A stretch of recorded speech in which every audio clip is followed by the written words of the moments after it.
Tak, vítam všetkých pri video riešení maľovanej krížovky. Krížovku, ktorú používam pre vlogu na ňu. Linku budete môcť nájsť v záhlaví tohto súboru alebo na blogu, ktorý vyšiel na SME. O čo maľovaná krížovka je? Maľovaná krížovka pozostáva z poľa, ktoré treba vyplniť, a z legendy. Legenda samotná pozostáva z čísel. Väčšinou tých čísel je viac v riadku alebo v stĺpci. A čísla vlastne určujú, koľko plných políčok po sebe treba v príslušnom riadku stĺpci vyplniť.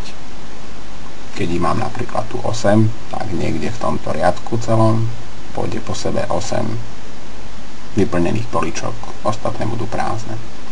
Aj keď čísel viac, ako napríklad tu na 15 a 3, tak druhé pravidlo hovorí, že medzi dvoma číslami musí byť vždy aspoň jedno políčko prázdne. Vždy. Čiže ich bude napríklad 15 a 3 a medzi nimi môže byť jedno alebo dve políčka prázdne. Koľko ich bude prázdne, to sa nehovorí, to sa dá veľmi jednoducho zistiť. Skutočne postupne, keď si človek vymaľuje plné a prázdne políčka, nakoniec vznikne nejaký veľmi vtipný obrázok.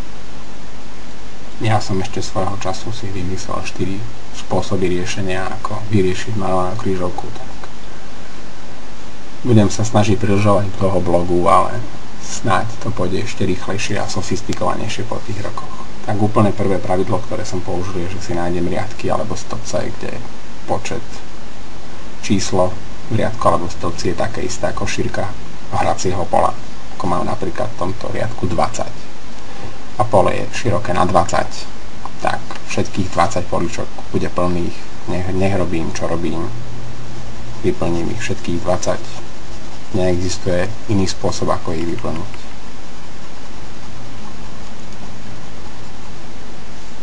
Takisto v tomto riadku, v stĺpci, 18.1, keď medzi nimi musí byť jedno prázdne políčko, tak 18 plus prázdne plus 1 je dokopy 20.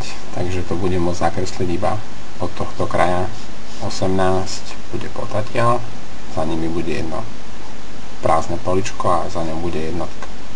Takže si ich všetky vyfarbím.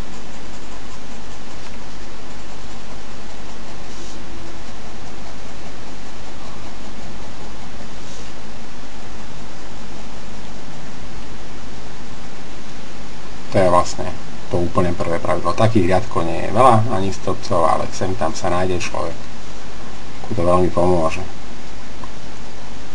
Väčšina ľudí začína maľovanú krížovku takzvaným spôsobom riešenia cez prienik. To je vlastne prvá logická metóda, ktorá človeka napadne. Ja, ak mám napríklad v poslednom riadku zakresliť 19, tak ich môžem zakresliť dvoma spôsobmi. Buď od tohto kraja hracieho pola, alebo od tohto kraja. Ak by som ich nakreslil od tohto kraja, tak ich bude 2, 10, 9, 19, ich bude potadiaľ. Až by som ich chcel zakresliť od tohto kraja, tak ich bude 2, 5, 15, 19 potadiaľ. To znamená, že týchto 17, 18 políčok, bude určite plných. Či to jedno plné bude vpravo alebo vľavo, to zistíme časom. Ale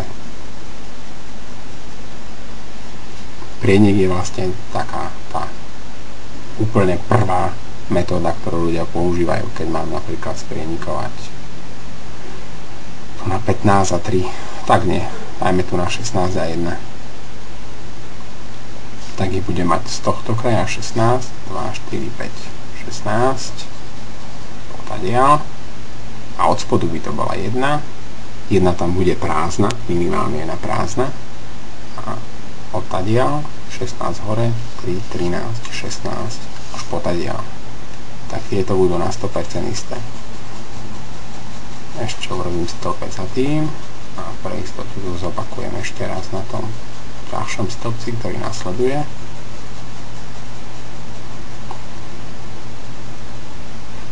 Za 2, 10, 1. Takže tá desiatka sa mi určite sprienikuje. Dá sa to vyrátať jednoduchým spôsobom. 2, nič, 2, nič, je dokopy 6 plus 10 je 16 plus nič je 17 plus 1 je 18. 18 je viac ako 10. Aby sa mi niečo sprienikovalo, tak to musí byť číslo väčšie ako 10. Tak som si istý, že sa mi tu niečo sprienikuje. Ale dá sa to praktizovaním zistiť, ktoré číslo sa sprienikujú, ktoré nie. Jednoducho by to išlo 2, raz 2, za tým bola jedna určite prázdna, raz 2, za tým jedna prázdna, ale to začína možná plocha pre desiatku. 4, 9, 10. A zo spodu 1 prázdna a odtiaľ tu začína plocha pre desiatku 3, 8, 10.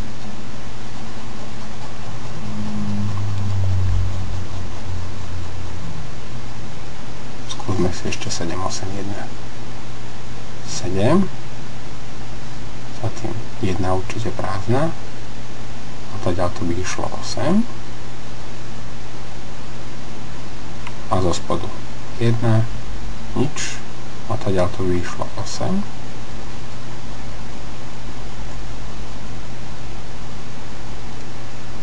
Za ňom by musela byť minimálne jedna prázdna a odtiaľ to by mohlo ísť 7, 4 a 3, 4, 3 a tak ďalej a tak ďalej. Tak napríklad 1, 10, ešte si skúsme 10 by išlo odtiaľ to, 1 nič, 3, 8, 10.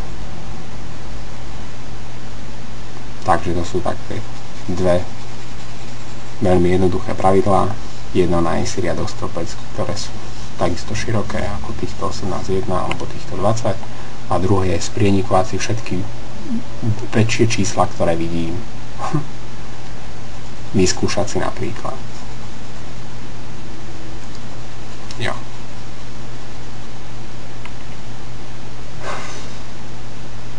Ďalej sa dá používať kúsok. Dve ťažšie pravidlá, skôr logickejšie pravidlá, o ktorých si ale povieme v druhej časti.